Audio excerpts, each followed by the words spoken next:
যুক্তরাজ্যে বসবাসরত ছাতকে নির্বাচিত কাউন্সিলর ও নতুন সদস্যদের সংবর্ধনা এবং সংগঠনের ভবিষ্যৎ পরিকল্পনা নিয়ে মতবিনিময় সভা করেছে ছাতক ইসলামিক সোসাইটি ইউকে।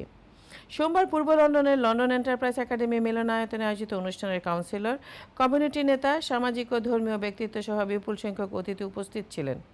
অনুষ্ঠানে সভাপতিত্ব করেন সোসাইটির সভাপতি এমদাদুর রহমান, সঞ্চালনা করেন সেক্রেটারি ব্যারিস্টার মাহবুবুর রহমান সুমন ও সাংগঠনিক সম্পাদক দেলোয়ার হোসেন। সভায় সংগঠনের সামাজিক, শিক্ষামূলক ও মানবিক কার্যক্রম এবং ভবিষ্যৎ পরিকল্পনা তুলে ধরা হয়। বক্তারা প্রবাসী, ছাতকবাসী ও বৃহত্তর কমিউনিটির উন্নয়নে ঐক্যবদ্ধভাবে কাজ করার আহ্বান জানান। অনুষ্ঠানে টাওয়ার হ্যামলেটস কাউন্সিলের স্পিকার ব্যারিস্টার মুস্তাক আহমেদ সহ নির্বাচিত কাউন্সিলরদের সম্মাননা ক্রেস্ট প্রদান করা হয়। নতুন সদস্যরা কমিউনিটি কল্যাণে সক্রিয়ভাবে কাজ করার প্রত্যয় ব্যক্ত করেন। শেষে দোয়া ও মোনাজাত এবং নৈশভোজের আয়োজন করা হয়। আমি ছাতক ইসলামিক সোসাইটির উত্তরোত্তর সমৃদ্ধি কামনা করি। ছাতক ইসলামিক সোসাইটি আজ 22তম প্রতিষ্ঠা বার্ষিকী পালন করলো।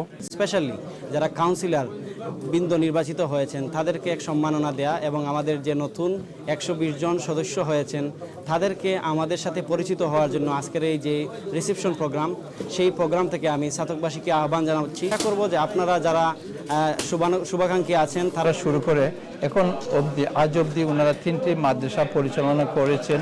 এই 3টি মাদ্রাসা পরিচালনা করতে গিয়ে অনেক টাকা পয়সা খরচ হয়েছে, ওনারা অনেক বৃত্তি দিচ্ছেন।